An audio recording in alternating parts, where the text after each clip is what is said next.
First of all, happy Easter to everyone. It is so good to be back here once again in church. As you may recall, it's been 2 years since we have celebrated an Easter vigil due to the virus. But how good it is to be back in our church to once again celebrate Easter and to celebrate the sacraments, especially with our catechumens who will be coming into full initiation with our Catholic faith, and for our candidates who will be receiving their confirmation and also will be fully initiated into our Catholic faith tonight. We welcome you, and we're happy to celebrate this Easter with you. Today, we celebrate something incredible. For 40 days, we have been waiting for this with hope. Yet in this still moment in our world, what do others wait for? The stock market to open up on Monday morning? To watch television, play our video games that we've been missing for the last 40 days? To eat our favorite food, to drink our favorite drinks, to watch sports? It's time to party again. In the silence, our world rather longs for noise again, longs for those flashy images, and longs for the busyness we've been forced to leave behind during these past few weeks of Lent. And it's striking, but we can't help to ask, but why? Well, perhaps our world fears silence, because it is the silence and the stillness in which we encounter something very, very profound.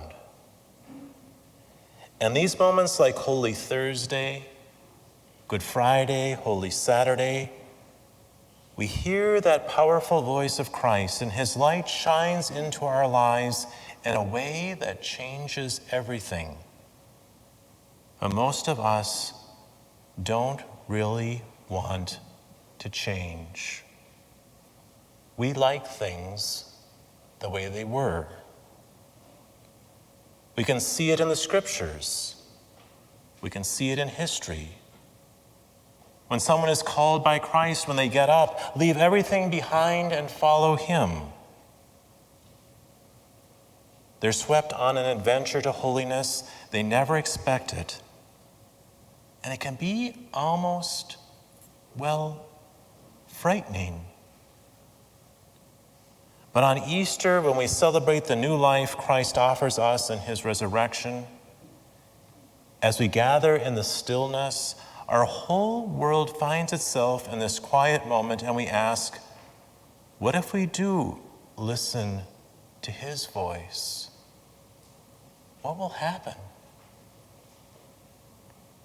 Yes, it will change everything.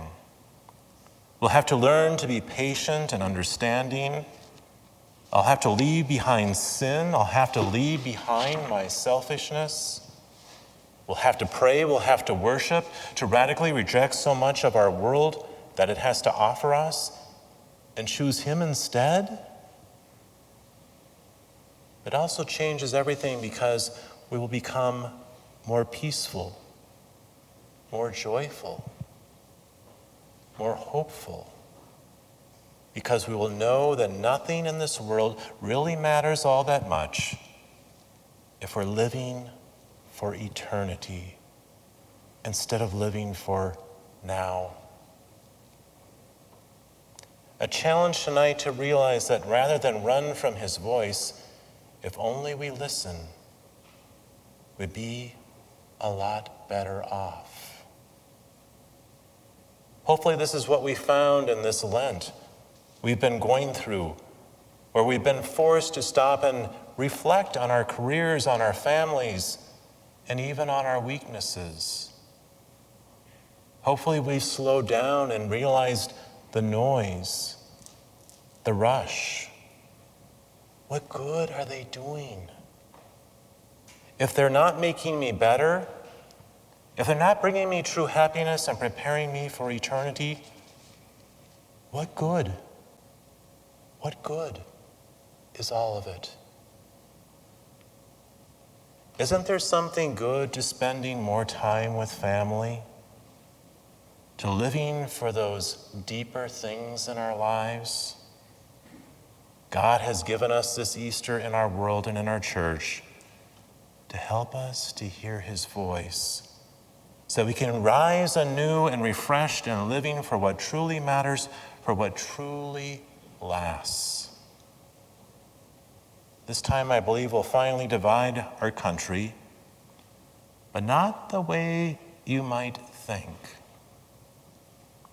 Some will go right back to the way things were, to the same old schedule, the same routine, same anxieties, same fears, and worries about things that in the end will turn to dust. Excited to drown out that voice that calls them to more. Others, though, will leave this time transformed. Maybe through loss or pain, maybe just through the simple experience of finally slowing down and stopping to think. These others, they'll encounter Christ and realize we've been going about it all wrong. We'll find ourselves with so much noise and chaos that we haven't heard the voice of the Lord calling us to rest in him and to find joy in him. We haven't seen his light, which casts out all fear and anxiety, invites us to know we'll be all right. Some will go back to worshiping the world. Others, though, will discover what it means to actually worship God. What it means to fall on our knees each day in prayer, to come here each week for Mass, to go to confession often. Others will discover what Easter is all about, and it will change everything. On this beautiful night of the resurrection, in this silent moment, the world, it's calling us back to darkness. But Christ, he's calling us to come home to him.